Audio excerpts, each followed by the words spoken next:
El verano es la época de vacaciones donde hay más tiempo libre, y qué mejor que aprovecharlo leyendo.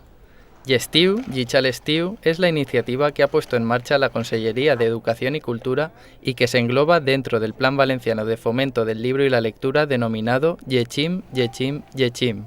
Así, escritores valencianos como Alfons Cervera y Vicente Muñoz Puelles e ilustradores gráficos como Paco Roca, Sento Llovell y Miguel Calatayud se han reunido en la Biblioteca Valenciana para animar el fomento de la lectura.